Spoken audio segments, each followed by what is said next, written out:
Go. Hello everyone, welcome to today's webinar delivered by our friends at Zycus, and we are on the subject of the contract scene investigation with an emphasis on procurement and the contract lifecycle management domain for the procurement community. So this is Tim Cummins from IACCM, and I'm delighted to welcome as my co-conspirator for this particular contract scene investigation, Richard Waugh. Richard is VP of Corporate Development at Zycus. Great to be working with you again, Richard. Likewise, Tim. And yeah, we are just flipping quickly through our bios because if anybody wants to see them, of course, you can let's go back to the original registration site, but you probably know who both of us are. And anyway, I'm sure you're here to listen to the story about this contract scene investigation rather than to know about us. So delighted to look at, first of all, the story about Zycus. And Zycus, as you can see here, recognized as a leader in Gartner's 2013, 15, and 17 Magic Quadrant for strategic sourcing application suites, and a very comprehensive suite of products that you've developed there at Zycus, Richard.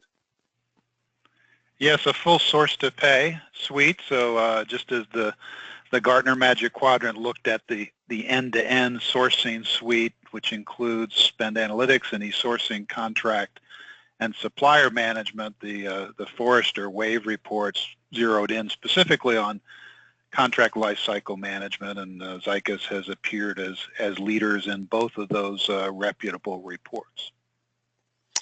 And as we're going to see in a moment, the challenge of integrity and integration across that cycle is one that's very real for many organizations. So I think an important point to bear in mind, and we'll emphasize that in just a moment.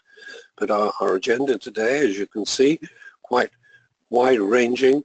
We're going to talk and open up a little bit with commentary about digitization, which is certainly rising high on many corporate and organizational agendas, public and private sector. And we're then going to dive rather more into contract lifecycle management in terms of its maturity, and looking at some case studies and the broader business case for digitization. And we're going to finish off, I think, with some commentary about what is a particularly important area for our community, which is around some of the innovations going on. We've just conducted or almost completed some research in this area involving some 500 member companies, and one of the things that comes out very clearly is that people are certainly very aware of and becoming very interested in things like artificial intelligence and blockchain and a number of the other innovative technologies that are beginning to invade our space, but for the vast majority, it is still a question of interest rather than necessarily understanding. So, Richard, I'm sure everybody will be looking forward to some of your thoughts on the way that that's going to impact us in sourcing and, indeed, contract management specifically. So, with that, let's get going. Our first commentary here is that we do need to understand the difference between three categories, and I see that one of them has disappeared. I don't know whether that was in the editing efforts, Richard, but there are, of course, three distinct areas. There is digitization, there is digitalization, and there is digital transformation. It is important that our community understands the difference between those three.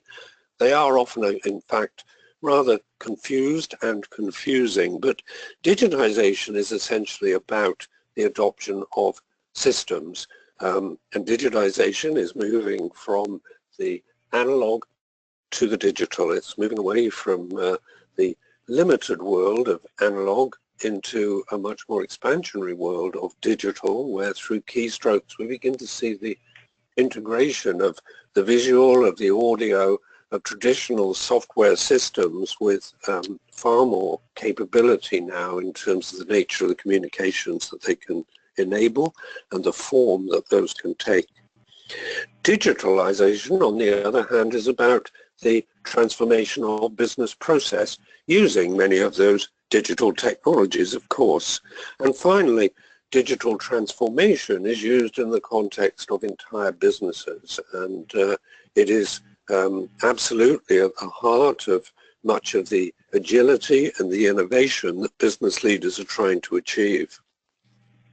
The key for anybody in a sourcing or contract management function is that digitization and digitalization are key to enabling digital transformation. So on the next slide, let's just look a little bit at how we're doing on that. Well, as you can see from the study we've been undertaking, the answer is not that well.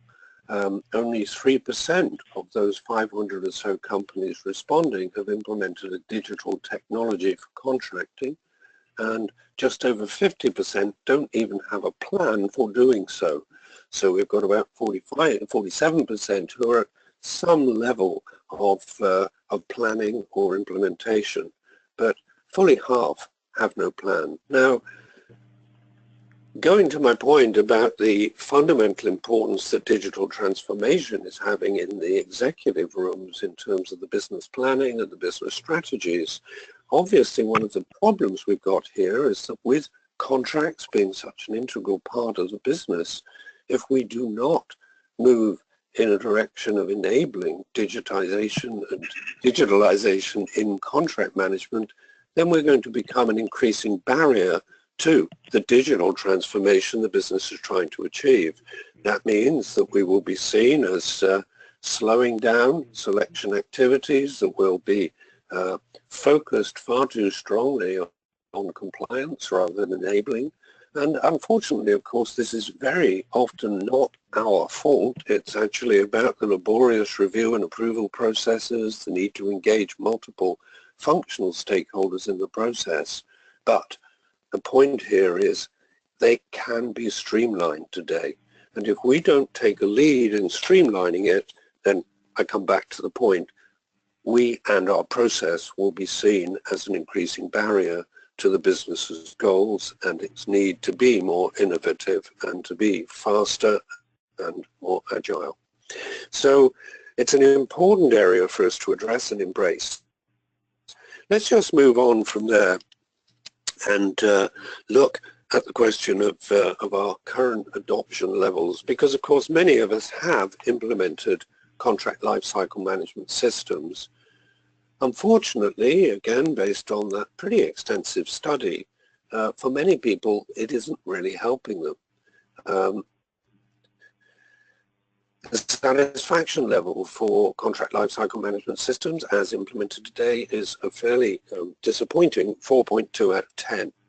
And the big issues that people face, only some 12% have integrated contract lifecycle management with other systems, which means that the data flows and so on are often disaggregated. This isn't leading to intelligible or usable data for the business. So CLM is not offering rich data up to the business to better inform and better improve overall performance.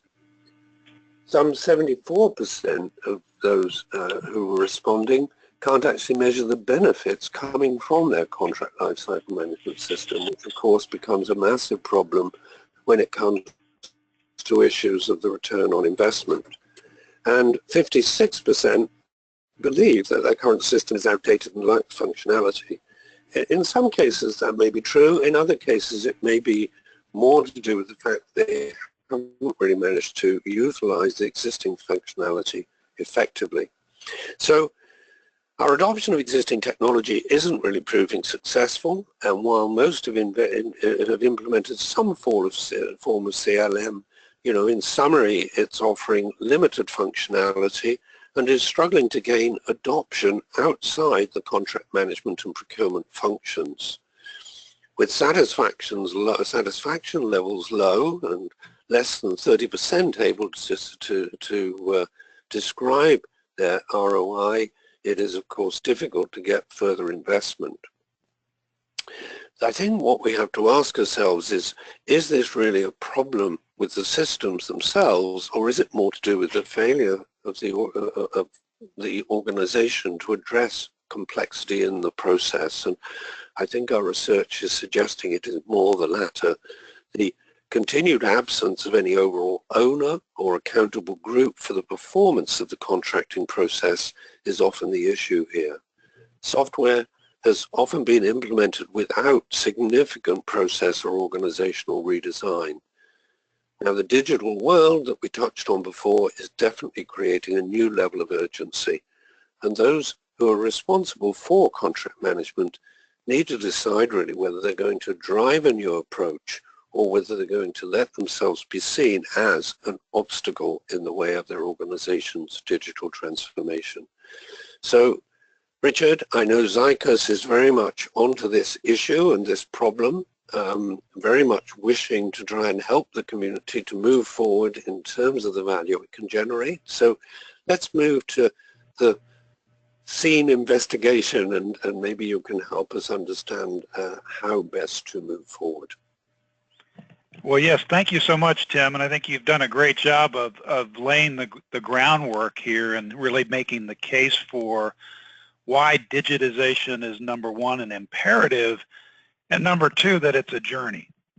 That, you know, in many respects, we may be early days in this journey towards a digital transformation as we move through the digitization, digitalization stages to ultimately the digital transformation. And following up on that, I wanted to talk about sort of the contract lifecycle management maturity model or evolution.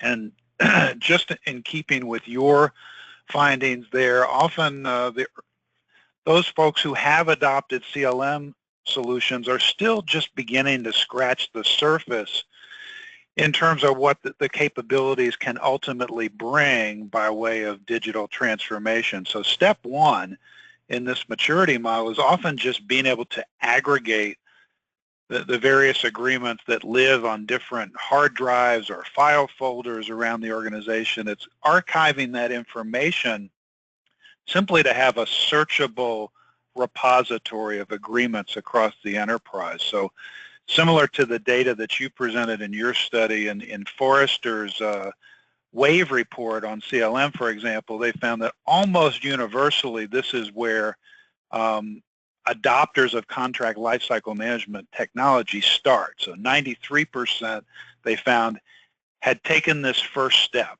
to create a searchable repository of agreements. And then fewer, though, only slightly better than half in the Forrester report, 56%, had taken the next step to streamline the authoring process, so leveraging tools for clause libraries and template agreements and those kinds of things to streamline the contract drafting and negotiation process. All those steps entailed in authoring. And one of the reasons why this next stage in the evolution has been adopted by fewer of the CLM users out there is that, unlike the first step in getting a repository, which is pretty much within the purview of the procurement function, deploying a solution for the contract authoring components will require legal buy-in and participation. So it's a little bit more complex, both from a process standpoint and from an organizational standpoint, to really be engaging additional stakeholders beyond the procurement function to deploy that capability. So we go from almost 100% of the CLM users that have a repository in place, only about 50% that are also using authoring, and from there it drops off precipitously as we get to the stage of really being able to monitor the business processes inherent in the contract management cycle. That often means being able to proactively measure and monitor compliance to those contractual agreements.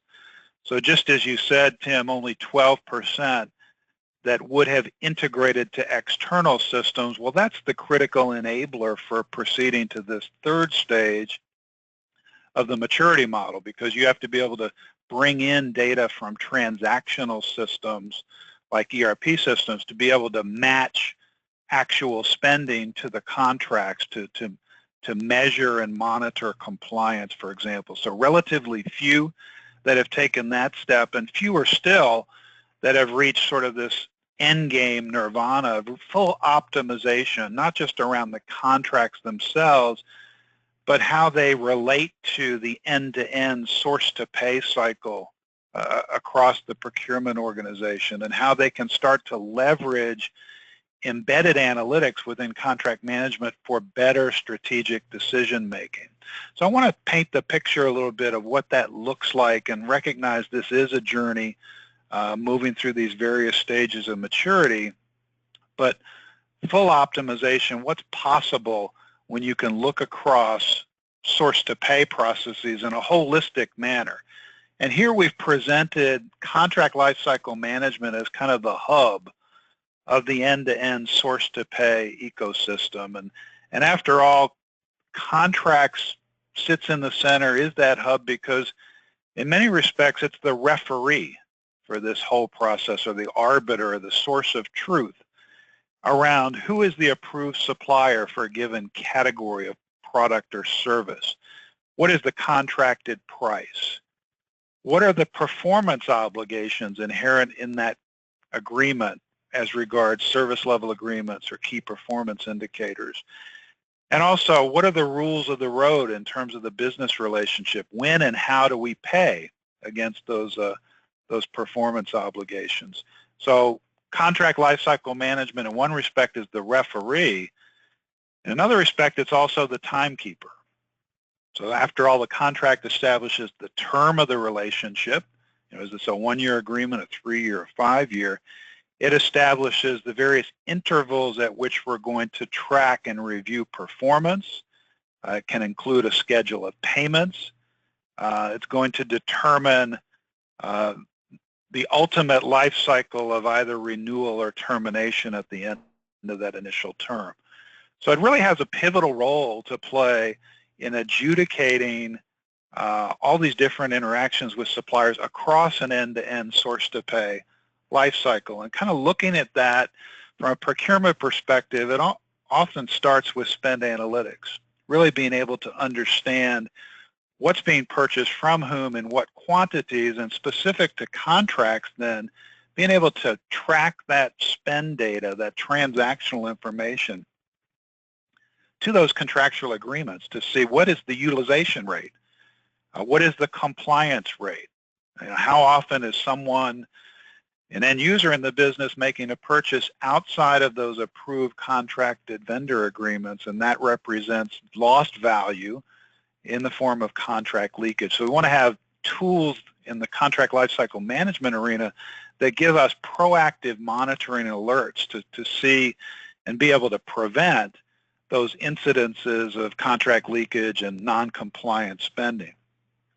As you move through the cycle, sourcing has a very tight linkage to the contracting stage, and this becomes optimized where procurement teams can go through an RFP or RFQ type process, and at the end of that negotiation automatically populate the contract agreement with the negotiated pricing and terms, directly flowing seamlessly from the sourcing phase into the contracting.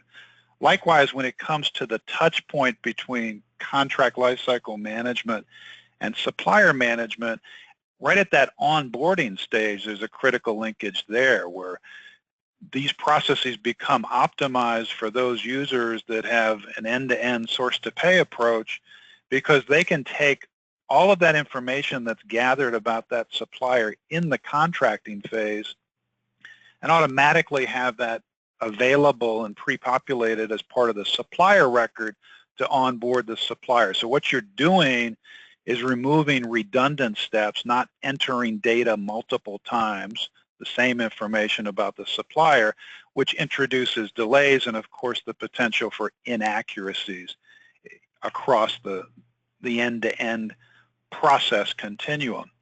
Now, when those contracts are put in place and they become operationalized, the moment of truth, if you will, is in the procure-to-pay process. When a user goes to create a requisition, place a purchase order, that's the moment of truth in that, either the user's either that order is going to be placed with the approved contracted vendor at the negotiated prices, or it becomes a maverick purchase.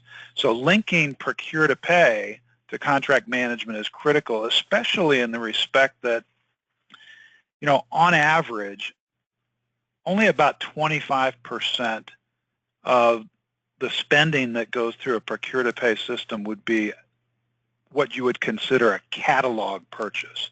So typically those are for standard commodity type products like office supplies, IT, or some MRO. So of course that means 75% of those transactions are non-catalog services or non-standard products.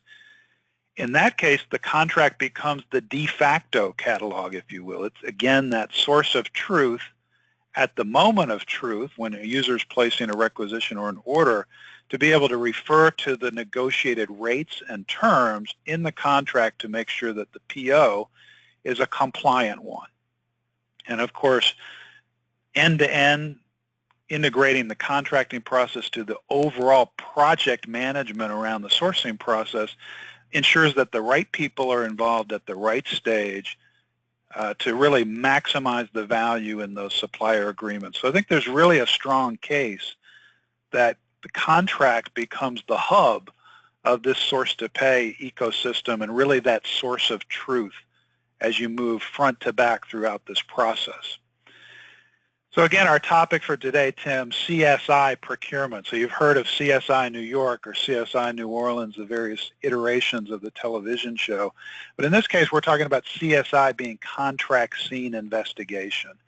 And in the context of digitization, to be able to effectively analyze and investigate contracts really means that you have to have advanced analytics at your disposal to be able to do that effectively. Because after all, most organizations are having to manage certainly thousands, if not tens or hundreds of thousands of agreements on a global enterprise-wide basis. So that simply brings to its knees most of the archaic systems that rely on either paper-based methods or disparate drives or folders. The absolute imperative to get all of that data in a digital format that's accessible, that can be analyzed and interrogated effectively is really separating the top performing organizations from an average performer and their ability to do this. So we're really talking about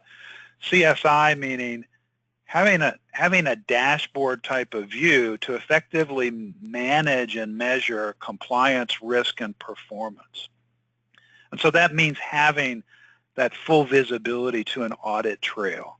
It means having a more proactive means of monitoring contract utilization, setting alerts and reminders, not just around renewal dates or expiry dates, but also around performance obligations throughout the term of the agreement. So having all that at your fingertips is really a key to the next level of performance, moving to that optimization stage of that contract lifecycle maturity model.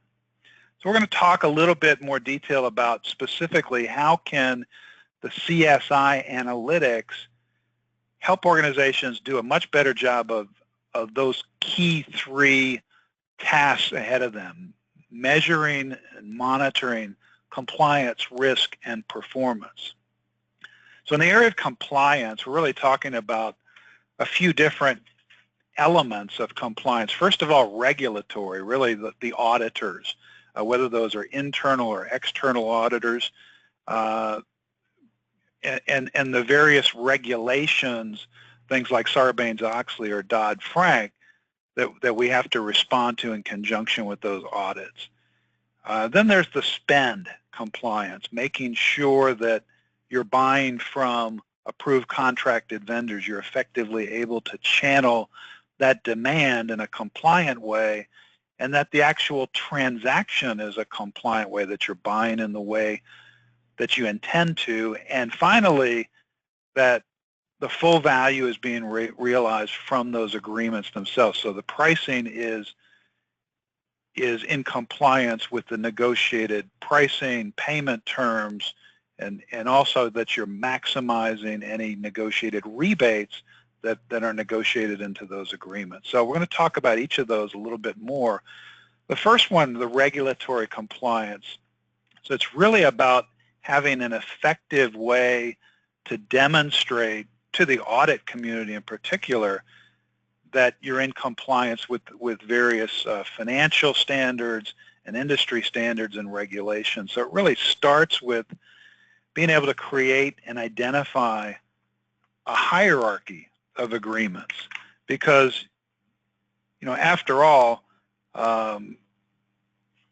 it's seldom a single document or single agreement that defines the overall supplier relationship. So it's often a combination of multiple related agreements, a master services agreement and any sub-agreements, an NDA, a statement of work, various amendments, and those kinds of things.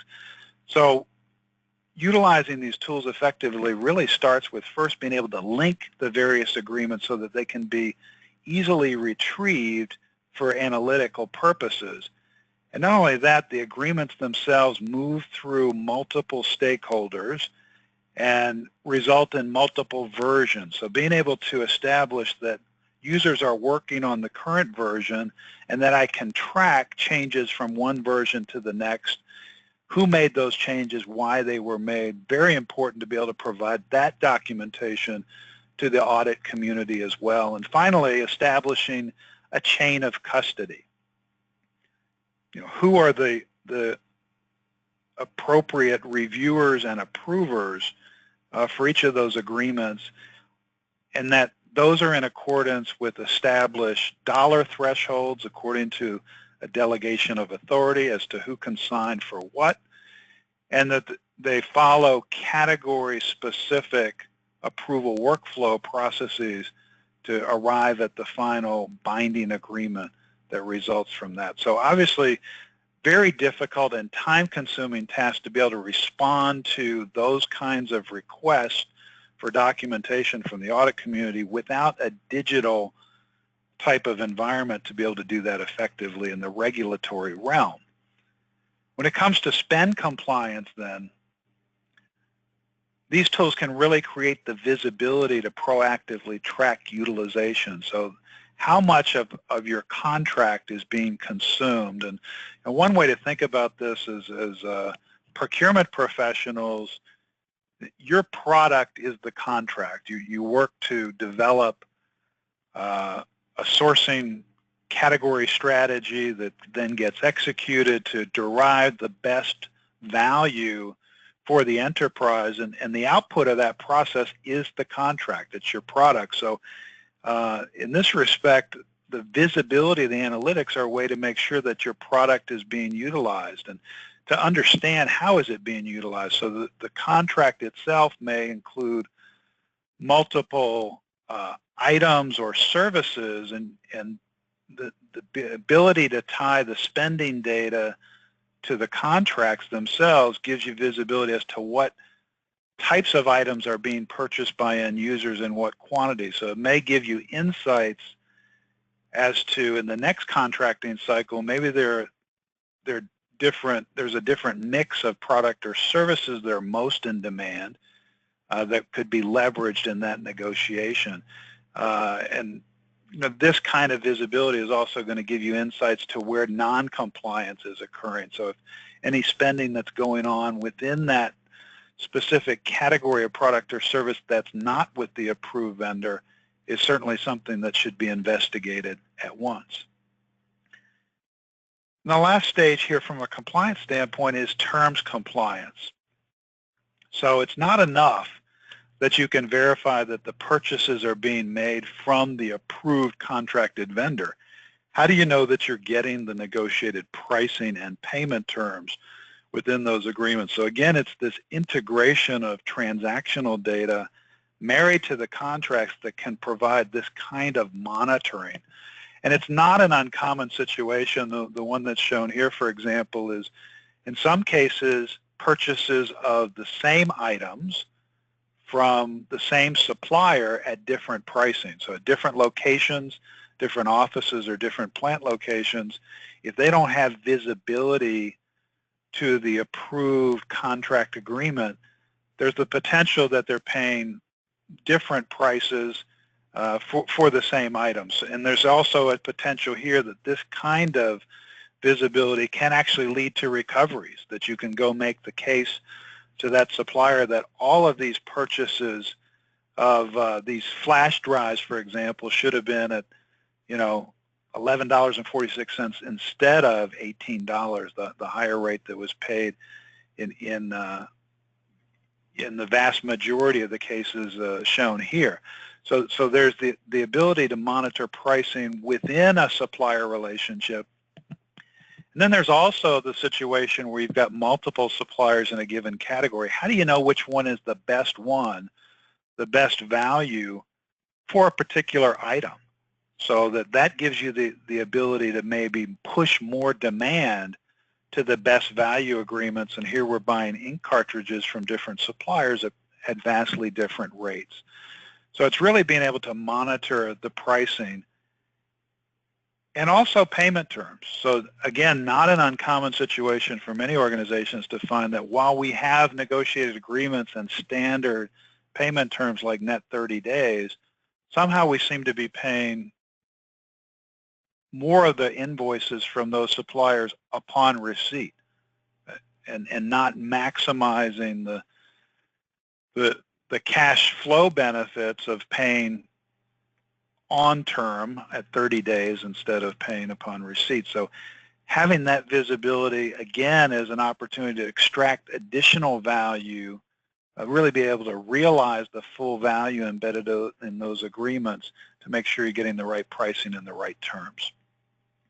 Now, when it comes to risk, so many different risk factors that come into play across the enterprise. They may be enterprise-wide sort of risk factors, like making sure you've got the appropriate documentation for certificates of insurance or W-9s. If you can validate that where you're doing business with a minority or disadvantaged business, that verification is in place. And at the most fundamental level, you want to make sure that you're able to verify that you're not doing business with a vendor that is on some type of a government watch list. And then a variety of different regulations to comply with across legal, health and safety, or regulatory, or reputational respects. So this is kind of a laundry list here, but I think the key point from a contract management standpoint is this is the opportunity at the contracting stage to be able to flow through these various provisions to your suppliers and prevent exposing the firm to undue risk on behalf of your suppliers when it comes to things like conflict minerals or OSHA or compliance with the Foreign Corrupt Practices Act or federal health care fraud and abuse, that any of those provisions that are relevant to a particular type of supplier relationship and agreement get incorporated into those contracts to make sure that you're not assuming risk unnecessarily on behalf of your supply base. And the third area I mentioned is performance. So we really want to be able to look at supplier performance against those contractual service level agreements, key performance indicators, and also be able to measure customer satisfaction in terms of your product, as I said, is your contract. Your customers are your stakeholders. What is their level of satisfaction with the supplier's performance against that agreement? And after all, we may often be talking about relatively long periods of performance for these agreements. So it's not uncommon to have 3-year or 5-year agreements.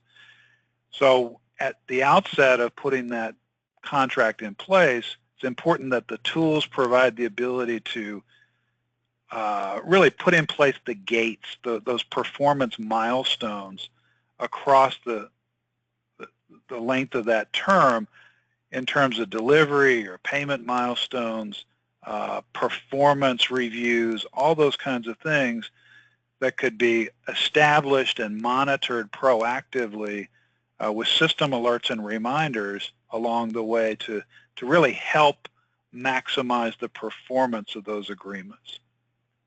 So those are the key areas, the compliance, risk, and performance, where analytics actually are key critical to being able to optimize those results. But it also begs the question then of how do I quantify the value proposition in the business case? And Tim, you already mentioned that in your surveys, nearly 3/4 said that they really couldn't quantify a business case. So this is going to be a critical component to being able to justify the investment, have more organizations be able to move up that maturity curve beyond doing just the basics of having a searchable archive or repository to how do I optimize the business process and practice around contract lifecycle management. So at sort of a macro level, a few different perspectives here that I think are helpful to sort of frame the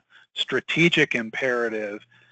For instance, Gartner estimates that as much as 60% of supplier agreements will automatically renew. So those veritable evergreen agreements that automatically renew without the knowledge of the buying organization. So that would obviously expose the organization to unnecessary expenditure. Maybe you never intended to renew that agreement, or certainly locks you into something other than the current market pricing to the extent that you're automatically renewing baseline agreements and those kinds of things.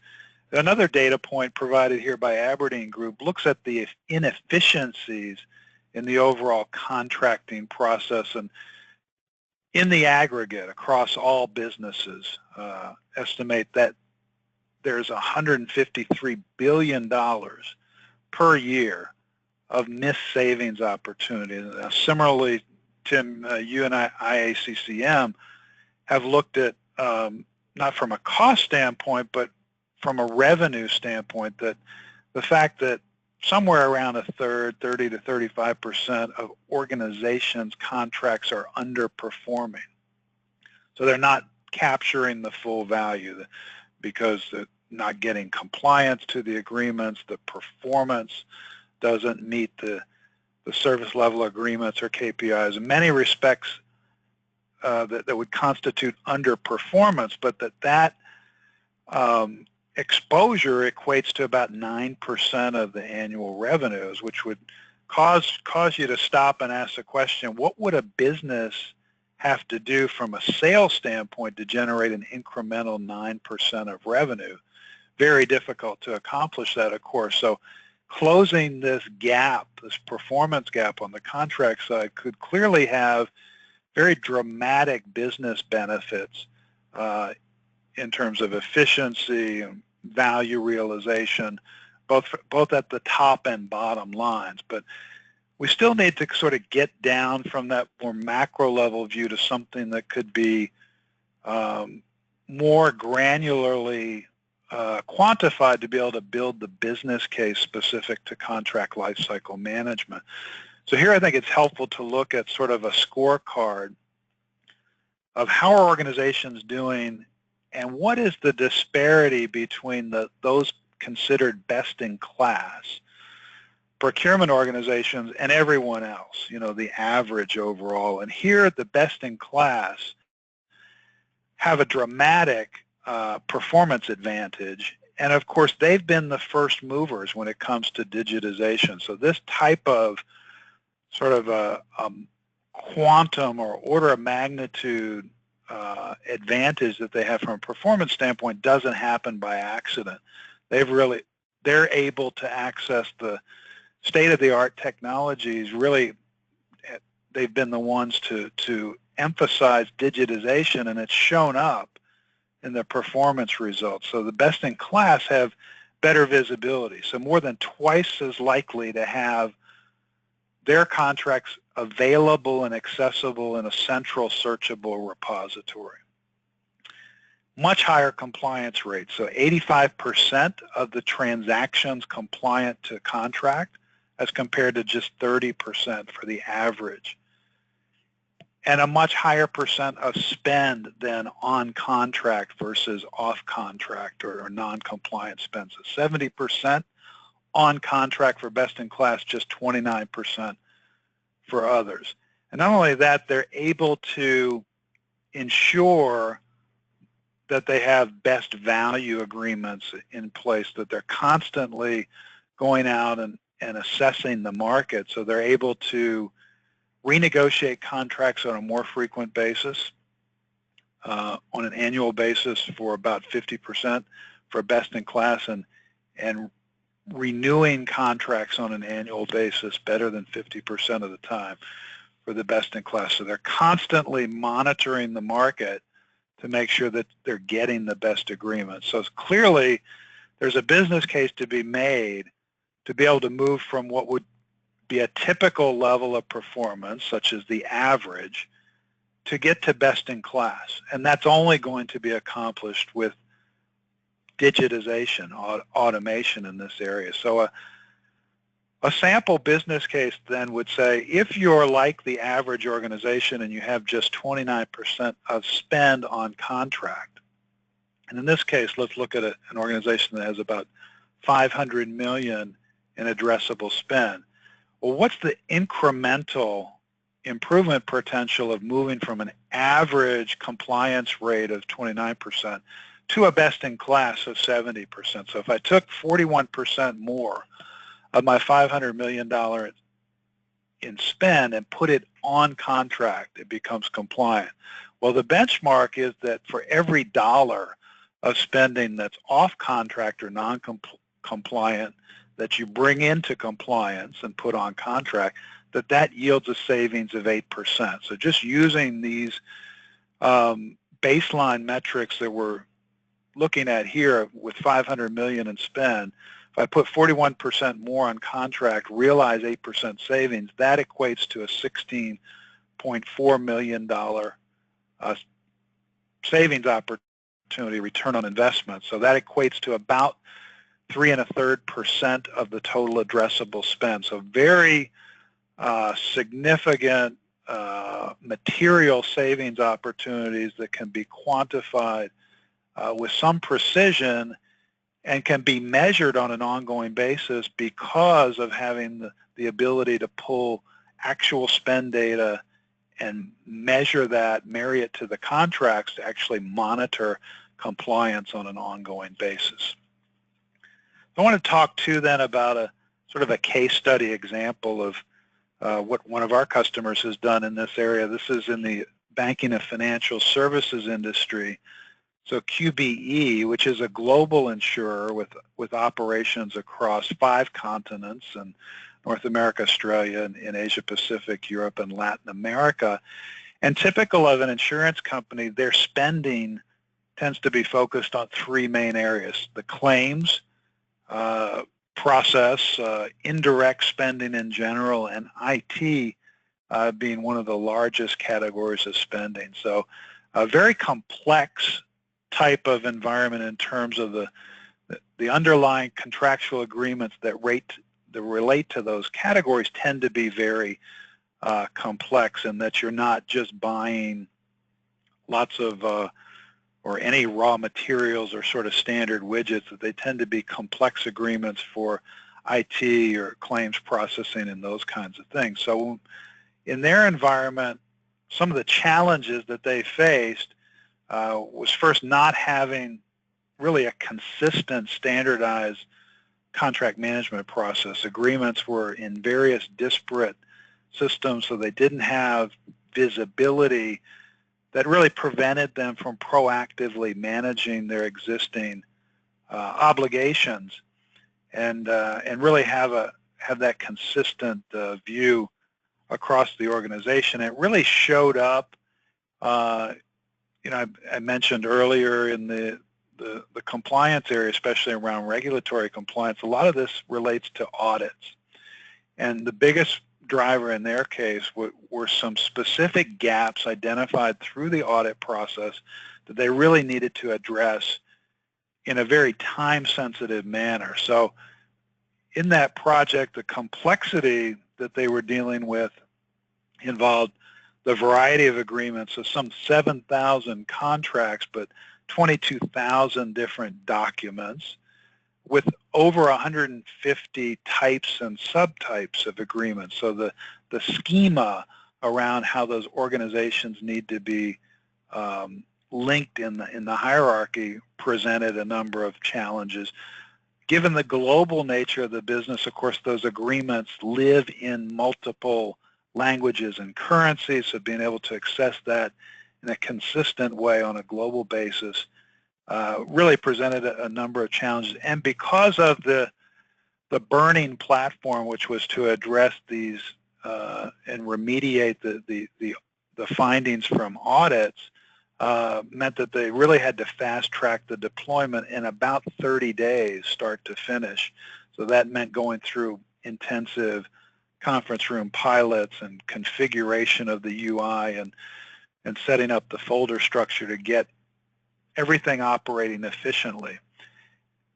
And the results really achieved the desired objective and really followed the approach of an integrated source-to-contract approach. So contract management was deployed in conjunction with automated spend analytics and e-sourcing to have a standard way to go through the end-to-end source-to-contract cycle and follow a global standard taxonomy of not only the agreements, but actually the categories of product or service that's being purchased across the organization.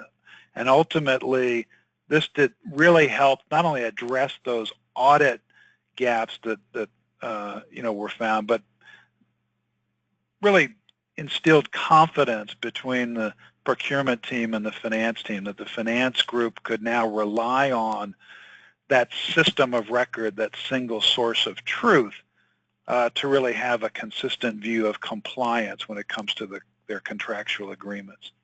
So the last piece I wanted to cover today, as you said, Tim, very important. What's coming? What are the innovations in the areas of digitization that are going to shape the future of contract lifecycle management going forward? I think generally speaking, those innovations center on ways to make contract lifecycle management more proactive, so less reactive when something bad happens, being able to monitor and having those alerts and reminders to proactively and preemptively measure compliance, risk, and performance.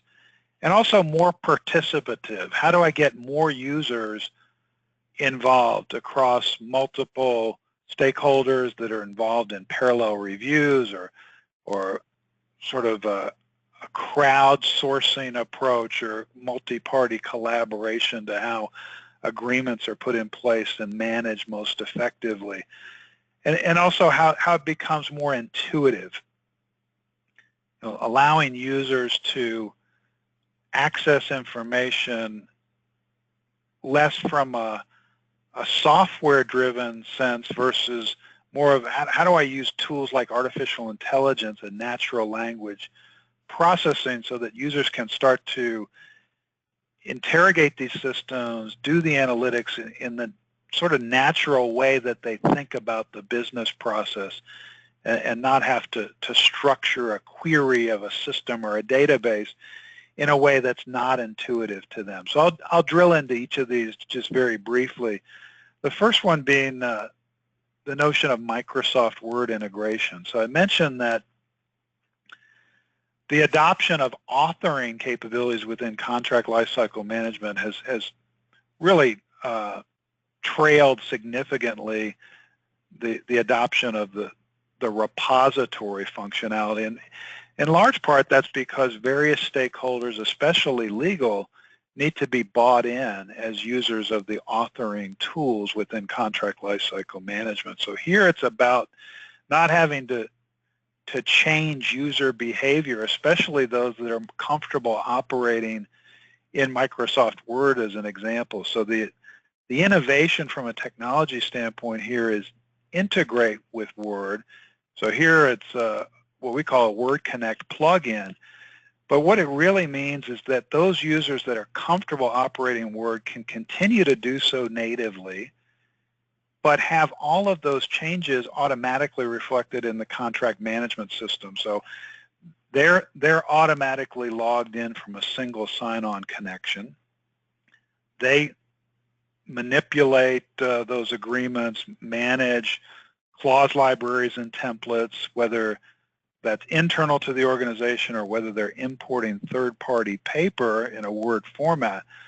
But at the end of the day, they're really operating the way they do on a day-to-day basis in Word, but automatically having all of those changes reflected in the contract management system to drive that compliance and visibility that's so critical. The other is the parallel review process. So when you look at these agreements, enterprise-wide agreements, they often have multiple different sections and clauses that relate to different stakeholders in the business.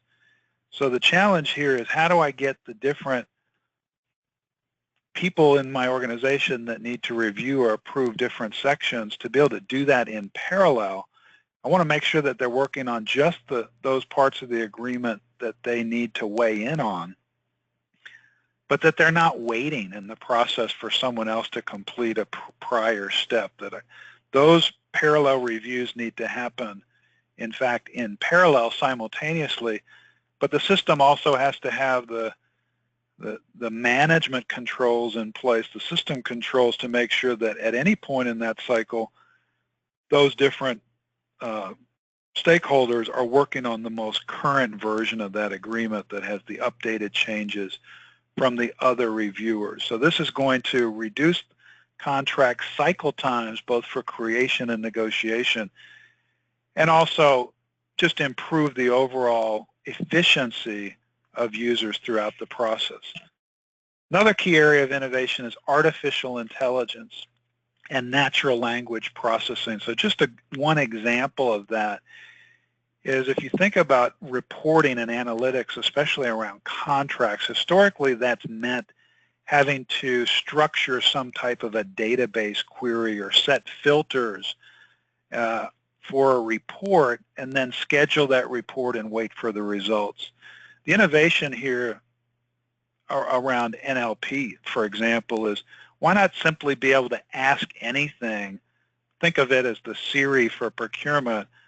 If I wanted to say, show me all the purchase orders or contracts for Dell in the last month or the last quarter or the last year, and then automatically have the system be able to go through and structure that query on my behalf and instantaneously present the results.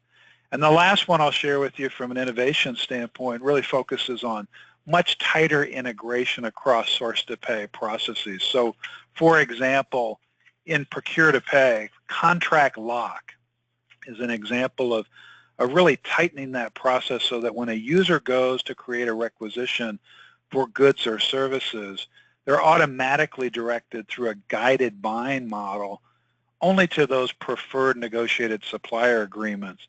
And they can automatically capture and refer the contract number itself, but also pricing and terms either on the PO, or let's say you've got an invoice that shows up with no PO. Well, oftentimes for accounts payable, that's meant they're really at a loss as to what was this purchase for, who needs to approve it, how do I code and classify the transaction. Well, here the no PO invoice that's automatically referred back to the actual contract can bring in those clues inherent in the contract data to inform that user as to how to adjudicate or get that no PO invoice approved and ready for payment. So, Tim, those are just some of the key innovations that are really driving to that next level of optimization and ways to use this CSI, this contract scene investigation, and the analytics to achieve the next level of performance. Richard, thank you for that. We have just literally, I think, 3 or 4 minutes left for questions, and we do have a few here, I think particularly around some of these more innovative areas, which we know a high proportion of our members are intrigued by, but perhaps struggling a bit to find the information they need. So I'm going to concentrate on those. If any of you do have other questions, do please send them, because even if we don't get to them before the end, we will make sure that we get back to you with answers. But a couple immediately, Richard. How imminent are these new capabilities that you were just discussing? Yeah, so these, we talk about a product roadmap in this age of cloud-based solutions. We're no longer talking about way off in the distant future as measured in years or even months. You know, these are either current functionalities or those that will be introduced to the market within the next quarter or so. So not a distant vision by any stretch of the imagination. For all intents and purposes, the future is now, and these innovations are being incorporated into the tools as we speak. Yeah, very much what we're seeing, and of course leading to some really quite revolutionary thinking about actually the form that things like contracts will take in the future, and of course massive challenges really to the traditional legal structuring and drafting of contracts. Some massive changes that we'll be commenting on actually imminently in our State of Automation report that we will be publishing shortly. Second question on a similar theme, can the new technology be readily integrated with existing CLMs, or does it mean starting again? Yeah, that's a great question. So if a company has and you know, oftentimes, Tim, companies may have one contract management system for procurement or vendor agreements, another one on the sell side. So they don't often have, and maybe a third one for various partnerships. I know a number of our respondents to the study, I think the record was 13. 13's a goodly number. So I think, you know, certainly a case could be made for having more of that ECM, that enterprise contract management approach that harmonizes all these things together, but that may not be practical for a lot of organizations. So I think the reality is oftentimes that they wouldn't start over, but that they may deploy sort of solutions that are really purpose-built for a particular functional area. So a contract lifecycle management for procurement versus one for sell side as an example. Yes, so really just sort of monitoring who is leading the bunch in terms of the ability for relatively smooth integration of new functionality, whether it be NLP, AI, cognitive data, or indeed areas such as blockchain. So I guess it's a matter of really trying to keep abreast with your current supplier, your current vendor, to understand their commitment and their capability in converting to the new technologies, which, as you rightly say, are really going to enable the function to operate with far greater value add to the business, becoming far more proactive in anticipating issues and ensuring that a lot of that value leakage, which you highlighted early on, is eliminated. Absolutely. So, Richard, we are out of time. Thanks so much for doing this. It's been great to partner with you again on another webinar. I hope everybody has found some value in this. I thought a very good expose, if you like, of the story, and indication of not only where we are now, but importantly where you could be, well, tomorrow, I suppose. And so thanks so much, everyone. 1 or 2 questions still coming in, Richard. We will make sure we share those with you, and obviously can get back to those who are still sending them in. So thanks very much, and we'll be back with you again very soon.